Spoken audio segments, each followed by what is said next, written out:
اب 15ویں صدی میں ہم ہیں. اب ایک بات میں کہہ رہا ہوں اور وہ میری ذاتی رائے ہے، گمان، اندازہ، اس میں مجھ سے اختلاف کرنے کا ہر ایک کو حق ہے. میرے نزدیک 15ویں صدی ہجری اب مجدد کامل الامام المہدی سلسلہ تجدید خلافت کی آخری کڑی کے ظہور کا وقت ہے. اس میں مجھے ایک تو قرآن مجید سے اشارہ ملا ہے، اشارہ ہے، میں اسے تفسیر نہیں کہتا. میرے نزدیک قرآن مجید میں چند آیتیں سورہ مدثر کی اور چند آیتیں سورہ انشقاق کی بڑی عجیب ہے. سورہ مدثر کی آیات میں حضور کی آمد کا نقشہ کھینچا گیا ہے. کلا والقمر واللیل اذ ادبر والصبح اذا اسفر انہا لإحدی الکبر نذیرا للبشر لمن شاء منکم ان یتقدم او یتأخر. نہیں، قسم ہے چاند کی. کلا والقمر واللیل اذ ادبر، اور رات کی جبکہ وہ پیٹھ موڑ لے جانے لگے اور صبح کی جبکہ وہ روشن ہو جائے. حضور سے پہلے 600 برس ایسے گزرے ہیں دنیا میں کہ نبوت کا سورج نہیں تھا، بس چاند جیسے مستعار روشنی چاند کی ہوتی ہے تو سابقہ انبیاء کی مستعار روشنی تو کوئی دنیا میں تھی، دھندلی دھندلی جیسی چاند کی ہوتی ہے، لیکن وہ سورج نہیں تھا. لیکن اب وہ رات ختم ہو رہی ہے، وہ لیل اذ ادبر جا رہی ہے. محمد صلی اللہ علیہ وسلم کا سورج، یہ شمس نبوت و رسالت طلوع ہو گیا. والصبح اذا اسفر انہا لإحدی الکبر. بہت بڑی باتوں میں سے ایک بات ہے جو ہوئی ہے، وہ معمولی واقعہ نہیں ہے. احدی الکبر، یہ تاریخ انسانی کے عظیم ترین واقعات میں سے ہے. بعثت محمدی نذیرا للبشر، پوری نوع انسانی کے لیے نذیر بن کر آئے. یہ تو ہے حضور کا معاملہ. لیکن اب جو معاملہ ہونا ہے دوبارہ، اس لیے کہ خلافت علی منہاج النبوت دوبارہ اب قائم ہوگی انشاءاللہ. حضور کے بعد میں آپ کو بتا چکا ہوں، خلافت راشدہ ختم ہونے کے بعد سے زوال زوال زوال زوال زوال زوال زوال زوال زوال، تھوڑا سا 2.5 سال کا 2 سال کا وقفہ آیا ہے حضرت عمر بن عبدالعزیز کا، ورنہ زوال زوال زوال زوال زوال. اگرچہ اس زوال کو 1000 سال لگے ہیں. یہ عمارت جو محمد نے بنائی تھی ایک دن میں نہیں گر گئی صلی اللہ علیہ وسلم. کھنڈر بتا رہے ہیں عمارت عظیم تھی. 1000 سال کے بعد پھر یورپ کے سیلاب نے آ کر اس کو گرایا ہے اور ختم کیا ہے. ورنہ 1000 سال تک سطوت و شوکت کے ساتھ امت مسلمہ تو موجود رہی ہے، چاہے اسلام جو ہے وہ حکومت کی سطح پر موجود نہیں تھا. بہرحال اب جو اس کا دور آیا ہے دوبارہ خلافت علی منہاج النبوہ کا دور، اس کا نقشہ سورہ انشقاق میں کھینچا گیا ہے. فلا اقسم بالشفق. اب دیکھیے سورج غروب ہو گیا. حضور کی بعثت کے وقت وہ سورج رسالت طلوع ہوا تھا، اب وہ سورج غروب ہو چکا ہے. سورج کے غروب ہونے کے بعد صرف روشنی رہ جاتی ہے شفق کی، سرخ سی، بس وہی باقی رہ گئی. اور باقی کیا رہ گیا؟ بدا الاسلام غریبا ویسعود کما بدا فطوبی للغرباء. فلا اقسم بالشفق واللیل وما وسق. رات کی سی تاریکی ہے اور جو کچھ اس نے اپنے اندر جمع کر لیا ہے. والقمر اذا اتسق، اور قسم ہے چاند کی جبکہ وہ بھر جائے. پورا بھرتا ہے کتنے دنوں میں؟ 14 دن میں. اور 14 صدیوں کے بعد اب پہلی صدی کا جس نے کہ تجدید کامل کی عمر بن عبدالعزیز، 14 صدیوں کے بعد اب 15ویں صدی میں الامام المہدی کے ظہور کا وقت قریب ہے. اب جو کچھ مجھے حضرت امام المہدی کے بارے میں کہنا ہے، دوبارہ اپنی بات دہرا رہا ہوں، یہ میرا ذاتی گمان ہے، اختلاف کیا جا سکتا ہے. میرا گمان یہ ہے کہ یہ اب جو مجدد آئیں گے وہ حضرت مہدی ہوں گے. پہلی بات تو یہ جان لیجئے کہ مہدی 2 ہیں، ایک شیعوں کے مہدی، ایک سنیوں کے مہدی. ان میں بڑا فرق ہے.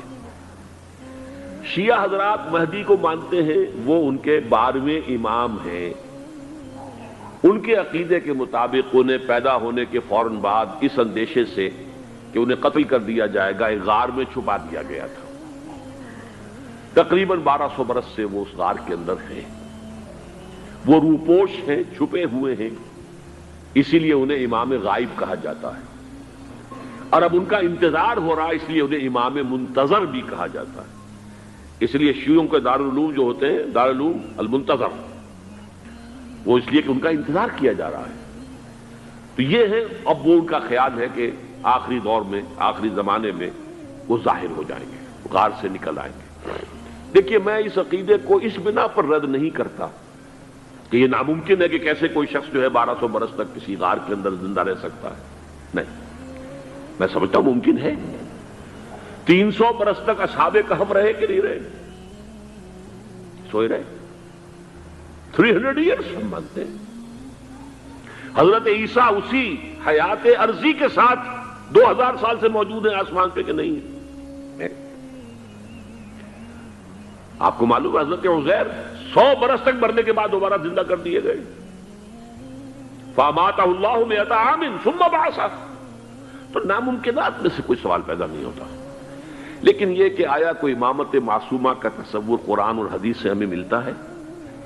پھر یہ کیا یہ موروثی امامت کہ حضرت علی کی نسل جو حضرت فاطمہ سے چلی ہے اسی میں یہ امامت ہوگی؟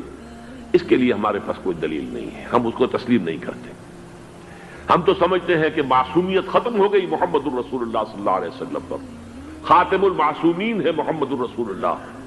اب ان کے بعد تو اجتہاد ہے اور خلافت ہے، عام معاملات میں اجتہاد ہوگا، نظام خلافت کا ہوگا۔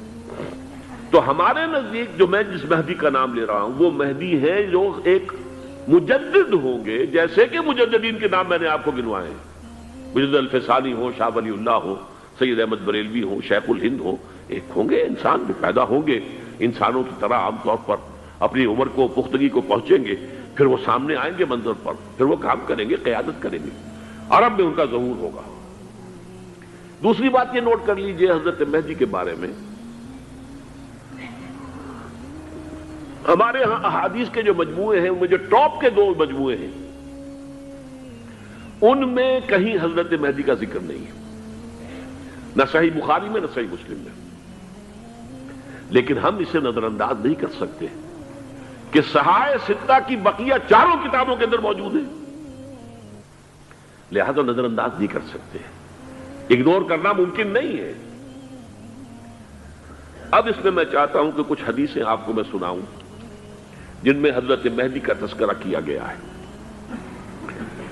پہلی ہے وعن عبداللہ ابن مسعود قال قال رسول اللہ صلی اللہ علیہ وسلم، حضرت عبداللہ ابن مسعود سے روایت ہے، وہ فرماتے ہیں کہ حضور نے ارشاد فرمایا لا تذهب الدنيا حتى يملك العرب رجل من اہل بیتی، یہ دنیا ختم نہیں ہوگی جب تک کہ عرب پر میرے اہل بیت میں سے ایک شخص کی حکومت قائم نہ ہو۔ اور آپ کو معلوم ہے کہ آج تک عرب پر حضور کے اہل بیت کی کوئی حکومت قائم نہیں ہوئی، اور جب قائم ہوئی بھی تھی حضرت علی کو اگر شمار کیا جائے، اس لیے کہ حضور نے وہ جو مشہور واقعہ ہے کہ ایک چادر میں لے لیا تھا حضرت علی کو اور حضرت فاطمہ اور حضرات حسنین کو، اللہم ہؤلاء اہل بیتی، اے اللہ یہ بھی میرے اہل بیت ہیں۔ تو حضرت علی کی بھی حکومت منعقد نہیں ہوئی، پورے عالم اسلام پر ان کی حکومت نہیں تھی، اس لیے کہ شام اور مصر دونوں صوبے جو ہیں انہوں نے ان کی اطاعت قبول نہیں کی تھی۔ اس حوالے سے یہ معاملہ ابھی ہونا ہے۔ لا تذهب الدنيا حتى يملك العرب رجل من اہل بیتی یواطئ اسمہ اسمی، اس کا نام وہی ہوگا جو میرا نام ہے، یعنی محمد صلی اللہ علیہ وسلم، اور ان کا نام بھی، مہدی کا نام بھی محمد ہو، مہدی تو ان کا لقب ہے۔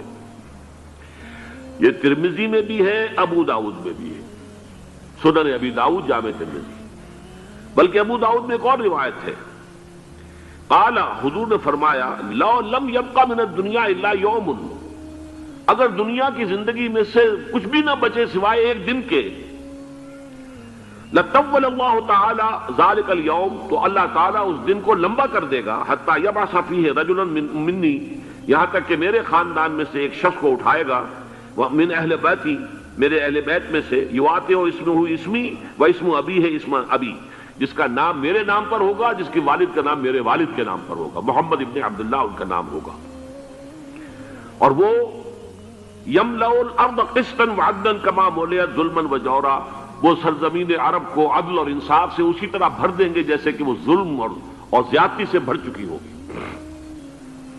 دوسری روایت ہے حضرت ابو سعید خدری رضی اللہ تعالی عنہ سے، حضور نے فرمایا المہدی منی اجل الجبہۃ اقن الانف یملأ الارض قسطا وعدلا کما منع ظلما وجورا یملک 7 سنین، رواہ داؤد، کہ مہدی مجھ میں سے ہوں گے بڑی روشن پیشانی والے اور بڑی کھڑی ناک والے، وہ زمین کو بھر دیں گے انصاف سے اور عدل سے، جیسے کہ وہ ظلم سے بھری ہوئی ہوگی، اور وہ 7 برس تک حکومت کریں گے۔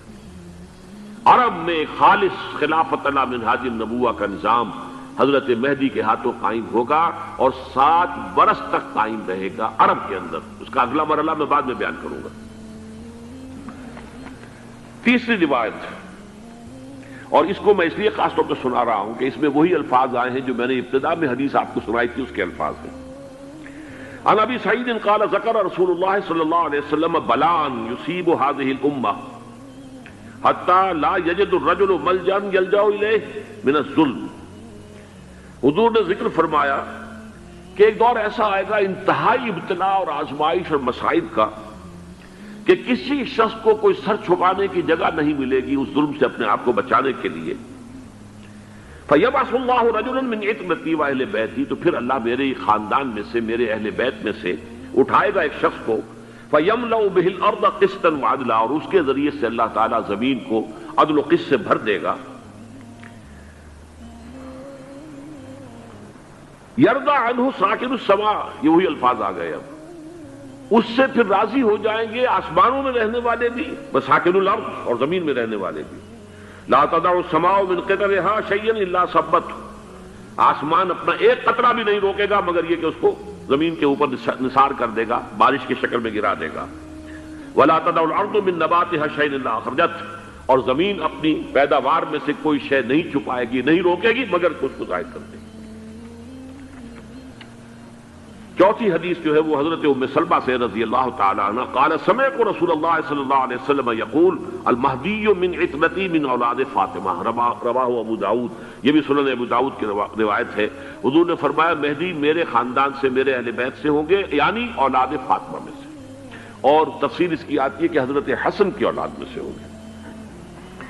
پانچویں حدیث میں آپ کو سنا رہا ہوں، اور اس میں ایک عجیب مشابہت آپ کے سامنے آئے گی حضرت عمر بن عبدالعزیز کے ساتھ، یہ اول اور آخری کڑی کے درمیان مشابہت۔ عن علی رضی اللہ تعالی عنہ، یہ حدیث جو ہے مسند احمد ابن حنبل میں بھی ہے اور سنن ابن ماجہ میں بھی ہے۔ قال قال رسول اللہ صلی اللہ علیہ وسلم المہدی منا اہل البیت یصلح اللہ فی لیلۃ، مہدی ہم میں سے ہوں گے، ہمارے اہل بیت میں سے، اور اللہ ایک ہی رات میں ان کی اصلاح کر دے گا۔ یعنی وہ پہلے سے کوئی زیادہ روحانی یا دینی کوئی اس طرح کی شخصیت نہیں ہوں گے، لیکن ایک ہی رات میں اللہ تعالیٰ ان کی سیرت و کردار کے اندر انقلاب عظیم برپا کر دے گا۔ جیسے کہ میں نے عرض کیا تھا آپ سے کہ عمر بن عبدالعزیز کی زندگی میں انقلاب عظیم آیا ہے، خلافت کا بوجھ پڑتے ہی کہاں وہ خوش باش اور خوش لباس اور خوش خوراک، وہ شہزادہ ٹھاٹ باٹ والا، جاگیر والا، گورنر کا بیٹا اور خود گورنر، اور کہاں یہ کہ اس کی وہ درویشی جو میرے نزدیک واللہ عالم، ڈرتے ڈرتے کہہ رہا ہوں، میرے نزدیک وہ حضرت ابو بکر، حضرت عمر اور حضرت علی کی درویشی کو بھی مات دے گئی۔ لیکن کنٹراسٹ بہت شدید ہے، وہاں جو بھی کچھ تھا وہ تدریجاً آیا تھا، ہوتے ہوتے ہوتے ایک انتہا، اور یہاں سڈن آیا۔ چھٹی حدیث عن انس سمعت رسول اللہ صلی اللہ علیہ وسلم یقول نحن ولد عبد المطلب سعادت اہل الجنہ، ہم عبد المطلب کی جو اولاد ہیں اور نسل ہیں، ہم جنت کے سردار ہیں۔ اور پھر آپ نے نام گنوائے ہیں، انا وحمزۃ وعلی وجعفر والحسن والحسین والمہدی، میں خود اور حضرت حمزہ بنو عبد المطلب میں سے، عبد المطلب کے بیٹے، اور علی اور جعفر حضرت علی کے بھائی جعفر طیار، اور حسن اور حسین حضرت فاطمہ کے لخت جگر حضرت علی کے بیٹے، والمہدی، اور آخر میں جا کر پھر مہدی۔ اب میں آپ کو ایک حدیث سنانے چلا ہوں جس میں ایک عجیب نقشہ سامنے آتا ہے کہ یہ مہدی جب ظاہر ہوں گے تو کس طور سے ظاہر ہوں گے، ان کے ظہور کی کیفیت کیا ہوگی، کیف یظہر۔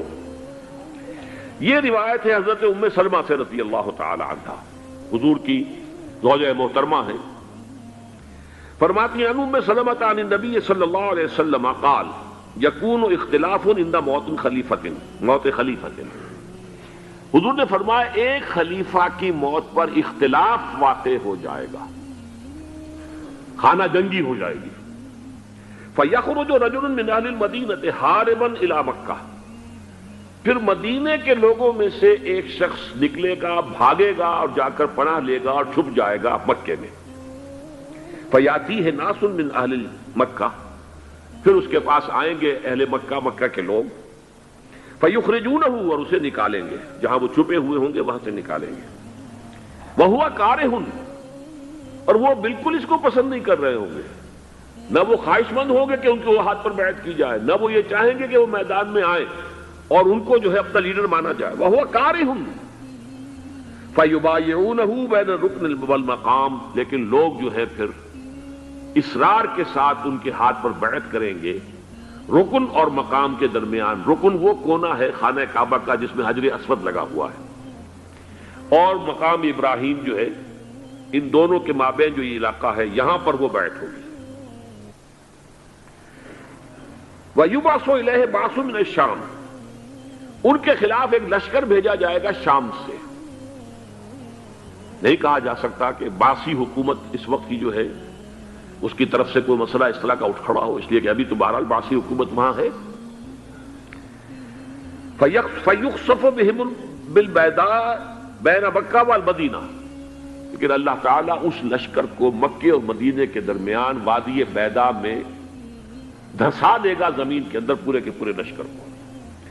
فَإِذَا رَأَى النَّاسُ ذَلِكَ، جب لوگ یہ دیکھیں گے اتنی بڑی نشانی ظاہر ہو گئی، أَتَاهُ أَبْدَالُ الشَّامِ وَعَصَائِبٌ من العراق فَيُبَايِعُونَهُ، اب شام سے سارے کے سارے جو اولیاء اللہ ہیں وہ بھی آئیں گے، اور عراق سے جوق در جوق لوگ آئیں گے اور ان سے بیعت کریں گے۔ وَيَعْمَلُ فِي النَّاسِ بِسُنَّةِ نَبِيِّهِمْ، پھر وہ عمل کریں گے لوگوں کے مابین، حکومت کریں گے اپنے نبی کی سنت کے مطابق۔ وَيُلْقِي الْإِسْلَامُ بِجَرَانِهِ، اور اسلام اپنی گردن زمین پر ٹکا دے گا۔ وَالْأَرْض، فی الارض، زمین میں۔ فَيَلْبَسُ 7 سنین، پھر وہ 70 برس تک حکمران رہیں، 7 برس تک حکمران رہیں گے۔ ثم یتوفا، پھر ان کا انتقال ہوگا۔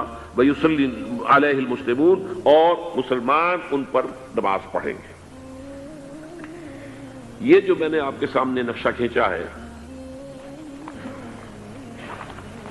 اس سے اب میں ایک نتیجہ نکالتا ہوں، اسے بھی میرا گمان کہیے، اختلاف بھی کر سکتے ہیں آپ، اگر اس کو وزنی سمجھے تو قبول بھی کر سکتے ہیں۔ وہ یہ ہے کہ میرے نزدیک شاہ فہد کے انتقال پر لا محالہ یہ صورتحال پیدا ہو جائے۔ ولی عہد وہاں ہیں عبداللہ بن عبد العزیز، امریکہ کو وہ پسند نہیں کرتے اور امریکہ انہیں پسند نہیں کرتا، یہ بالکل تشتس بام ہے۔ امریکہ نے لازماً جس طریقے سے اپنے پنجے گاڑے ہیں سعودی عرب کے اندر، اپنا فوجی اڈا بنایا ہے، تو آسانی کے ساتھ وہاں سے اپنے پنجے ہٹانے کے لیے تیار نہیں۔ ایک حدیث میں آتا ہے قرن الشیطان، نجد سے شیطان کا سینگ برآمد ہوگا، وہ شیطان کا سینگ ہے، جو میزائل وہاں پر لگے ہوئے ہوں گے اس وقت، در حقیقت وہ سارے کے سارے جو ہیں وہ شیطان کے سینگ ہیں۔ بہرحال کوشش وہ کرے گا کہ جیسے کہ اس نے جارڈن میں کیا، کتنے عرصے سے وہاں شاہ حسین کا چھوٹا بھائی حسن جو ہے وہ ولی عہد تھا، عین وقت کے اوپر آ کر، اور پتہ نہیں کیسی کیسی دوائیاں دے کر اسے لے کر آئے ہیں شاہ حسین کو، مرتے ہوئے کو تھوڑی دیر زندہ رکھنے کے لیے، اور وہ تبدیلی کروا کر جو ہے واپس لے گئے ہیں۔ تو یہ معاملہ ہوا ہے، تبدیلی کروا دی، وہاں تو ہو گئی آرام سے، کوئی بات نہیں۔ بحرین میں بھی غالباً ایسا ہی معاملہ ہوا ہے، واللہ عالم، مجھے یاد پڑتا ہے کہ وہ چاہتے ہیں کہ ہمارا پسند کا آدمی آئے۔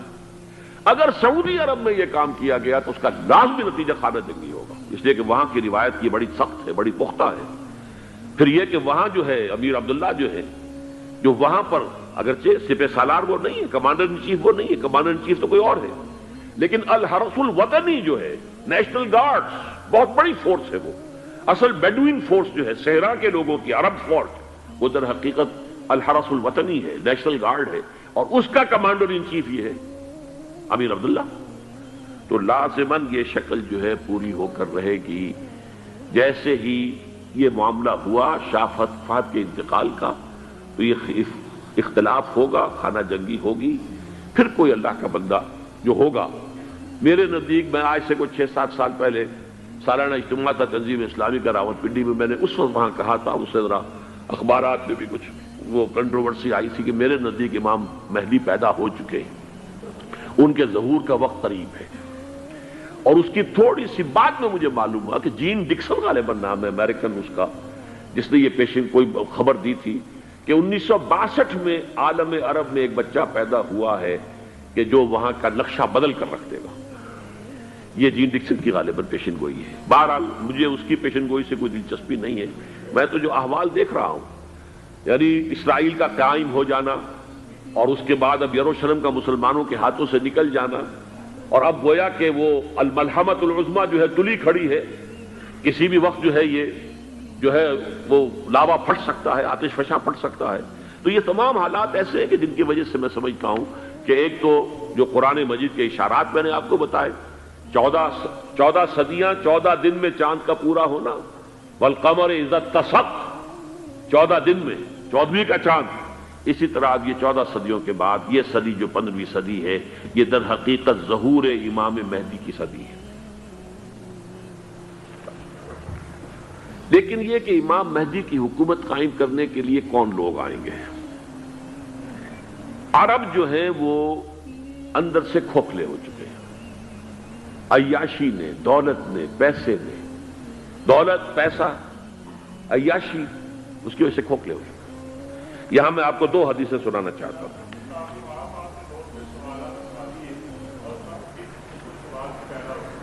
بہت سے ہو گئے، آپ اطمینان سے تشریف رکھیے.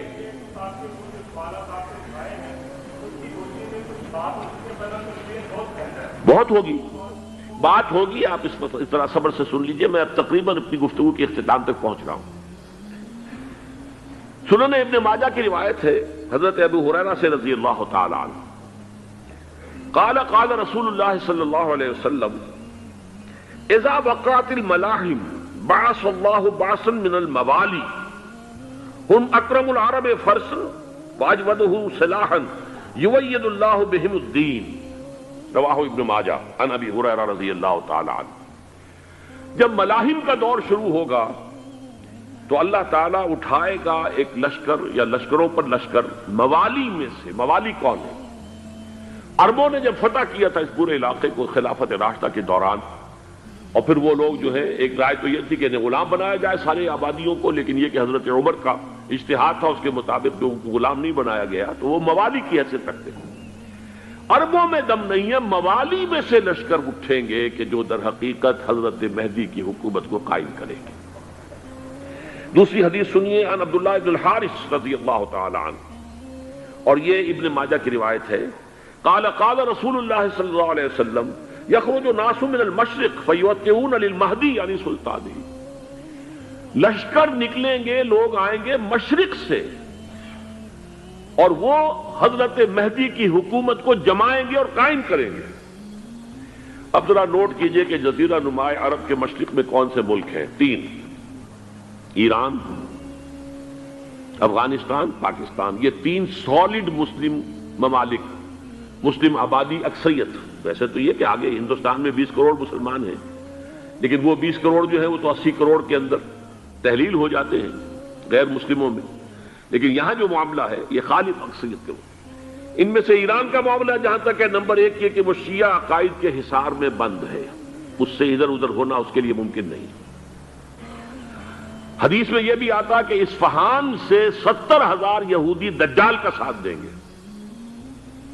لیکن بہرحال خراسان ایک صوبہ ہے افغانستان کا اس وقت بھی شمال مشرقی کونے میں، مجھے امید ہے وہاں سے خیر کی، کیونکہ خراسان کا لفظ وہاں پہ شامل ہے. اور حضور کی حدیث میں بعد میں آپ کو سناؤں گا کہ خراسان سے فوجیں چلیں گی جو یروشلم کو دوبارہ حاصل کریں گی، فتح کریں گی. جیسے پہلے یروشلم کھویا عربوں نے تھا، دوبارہ حاصل کیا تھا کرد نے، کرد خون صلاح الدین ایوبی رحمۃ اللہ علیہ. ایسے اب پھر عربوں نے کھویا ہے، لیکن لینے والے خراسان سے لشکر آئیں گے.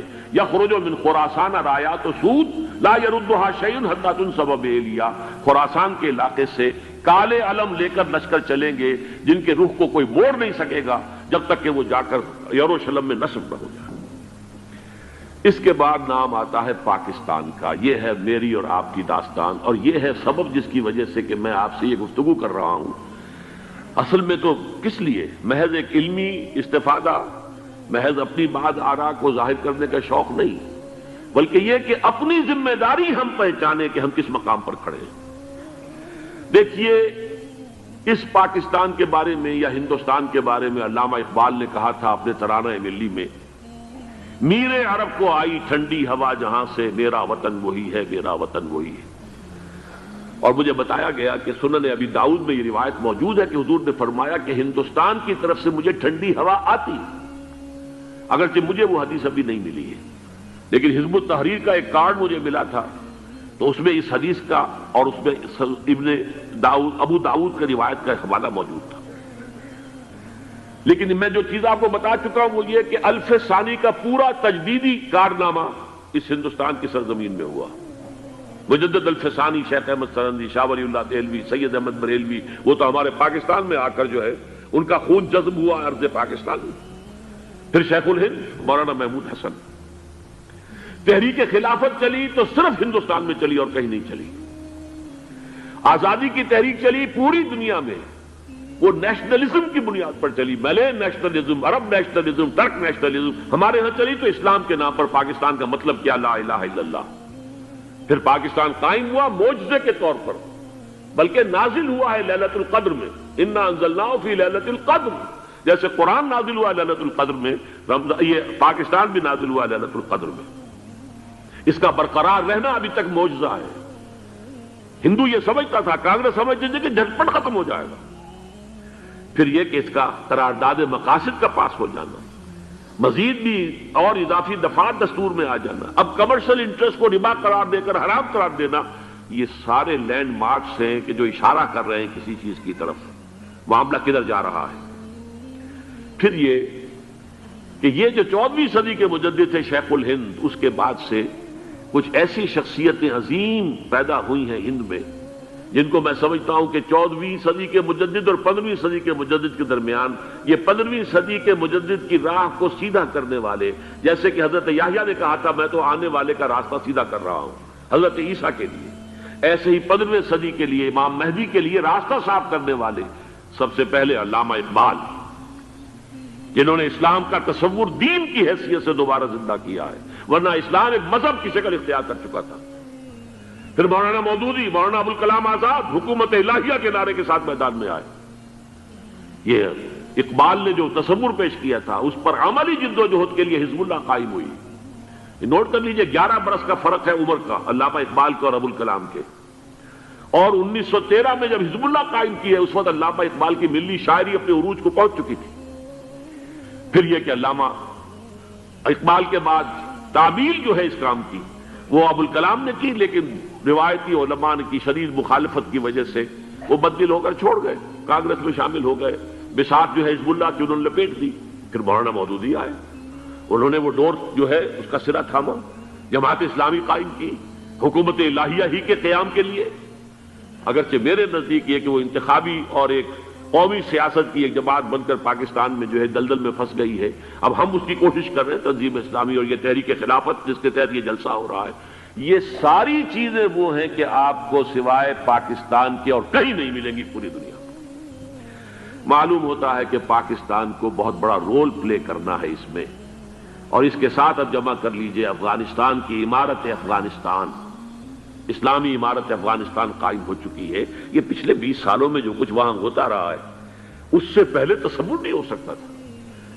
کابل جو ہے وہ تو جیسے پیرس کا تمدن تھا ویسے کابل کا تھا، وہی لباس، وہی سکرٹس. یہاں جب آئے تھے شاہ ظاہر شاہ سرکاری دورے پر تو ان کی جو ملکہ صاحبہ تھی ان کے ساتھ وہ سکرٹ میں ملبوس تھی. کابل جو ہے وہ بالکل ایک پیرس کی طرح کا شہر تھا. آج کابل جو ہے جا کر دیکھیے، علامہ اقبال کے فرزند بھی دیکھ کر آئے ہیں، تو اگرچہ وہ خود میں سمجھتا ہوں کہ خاصے انہیں آپ لبرل کہیں، آزاد خیال کہیں، لیکن اس درجے متاثر ہو کر آئے تھے کہ انہوں نے یہ کہا افغانستان میں جو میں نے حالات دیکھے ہیں کہ اگر 2-4 اور مسلمان ملکوں کے اندر یہ نظام قائم ہو جائے تو پوری دنیا مسلمان ہو جائے گی۔ یہ سب کچھ کیسے ہو رہا ہے؟ یہ آنے والے دور کی جھلکیاں ہیں۔ Coming events are casting their shadows before. یہ سب بتا رہے ہیں کہ پاکستان افغانستان کو مل کر اس میں کوئی عظیم رول پلے کرنا ہے۔ اور اس کے ضمن میں اب میں علامہ اقبال کے بارے میں آخری بات کہہ رہا ہوں۔ علامہ اقبال کے بارے میں عام یہ خیال ہے، انہوں نے اپنے خطبات میں مہدی کا اور نزول مسیح کا، حالانکہ میں کل پڑھ رہا تھا مولانا سید احمد اکبر آبادی رحمۃ اللہ علیہ کا ایک مقالہ ان کا کہ علامہ اقبال نے ابن خلدون کے بارے میں یہ کہا ہے کہ مہدی کا اور نزول عیسیٰ کا دونوں کا انہوں نے انکار کیا ہے، حالانکہ ابن خلدون نے نزول عیسیٰ کا انکار نہیں کیا، صرف مہدی کا انکار کیا ہے۔ بہرحال علامہ اقبال نے خطبات میں انکار کیا ہے، لیکن یہ کہ اپنی شاعری کے اندر میں چیلنج کرتا ہوں کسی بڑے سے بڑے اقبال شناس کو، ان کا یہ شعر ذرا سنیے: خضر وقت از خلوت دشت حجاز آید بروں، کارواں زی وادی دور و دراز آید بروں۔ خضر وقت، امام وقت، رہنمائے وقت، قائد وقت، خلوت دشت حجاز، حجاز کی صحرا کی کسی خلوت گزینی سے نکل کر باہر آئیں گے۔ میں حیران ہوتا ہوں علامہ کے اس فکر پر اور اس مصرے پر۔ یہاں انہوں نے شیعہ اور سنی دونوں کے کانسیپٹ جمع کر دیے۔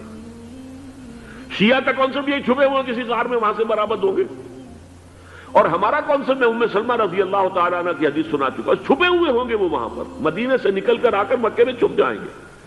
اس خانہ جنگی کی حالت میں لوگ ان کی طرف دیکھ رہے ہوں گے، سوچتے ہوں گے انہیں میدان میں آنا چاہیے، کوئی پارٹ پلے کرنا چاہیے، امت کی رہنمائی کرنی چاہیے، لیکن وہ چھپیں گے، وہ کارے ہوں گے، وہ اس ذمہ داری کو قبول نہیں کرنا چاہیں گے، جا کے چھپ جائیں گے مکے میں، وہاں سے مکے والے انہیں نکالیں گے، اور وہ کارے ہوں گے، انہیں بالکل یہ پسند نہیں ہوگا کہ یہ ذمہ داری اٹھائیں۔ تو خضر وقت از خلوت دشت حجاز آید بروں، کارواں زی وادی دور و دراز آید بروں۔ کارواں جو چلے گا ان کی مدد کے لیے اس وادی دور و دراز، اس عظیم وادی دور و دراز، یہ وادی سندھ ہے۔ وادی سندھ جو ہے ہم سمجھتے ہیں کہ صرف یہ پاکستان اور پنجاب جو ہے یہ اس میں شامل ہے، سندھ اور پنجاب نہیں، افغانستان کا پورا مشرقی علاقہ اس میں شامل ہے۔ جیسے دریائے جیلم سندھ میں جا رہا ہے، جیسے دریائے گلگت سندھ میں آ کر ملتا ہے، جیسے دریائے چناب اور راوی اور جیلم اور یہ سب جا رہے ہیں اور آ رہے ہیں، اسی طرح دریائے کابل کہاں سے آ رہا ہے، دریائے گومل کہاں سے آ رہا ہے، ٹوچی کہاں سے آ رہا ہے، یہ سارا جو ہے ڈرین جو ہو رہا ہے، ایسٹرن جو ہے پارٹ آف افغانستان، یہ سب وادی ہے۔ اس وادی کے یہ دو حصے ہیں، ایک حصہ جو ہے یہ ادھر پاکستان میں ہے، اور اسی وادی کا دوسرا حصہ جو ہے وہ افغانستان میں ہے۔ کارواں زی وادی دور و دراز آیت بروں، کارواں چلے گا یہاں سے، یخرج الناس من المشرق یؤتون للمہدی یعنی سلطان ہی، مشرق سے فوجیں چلیں گی کہ جو مہدی کی حکومت قائم کریں گی، اور یخرج من خراسان رایات و سود، اور خراسان سے سیاہ پرچم چلیں گے کہ جن کا رخ کوئی موڑ نہیں سکے گا، حتیٰ تنصب بیلیا، یہاں تک کہ وہ جا کر یروشلم کے اندر نصب ہو جائیں گے۔ حضرات، میں ایک میری گفتگو کا حصہ باقی تھا لیکن میں اسے چھوڑ رہا ہوں، اس لیے کہ گلوبلائزیشن جو اس کی ہوگی، جو خلافت علی منہاج النبوہ کی تجرید کامل حضرت مہدی کے ہاتھوں عرب میں ہوگی، اس سے پہلے اس کے لیے محنت، کوشش، جد و جہد پاکستان اور افغانستان میں ہو چکی ہوگی جو اسے سپورٹ کرے گی اور وہاں جا کر حکومت قائم کرے گی۔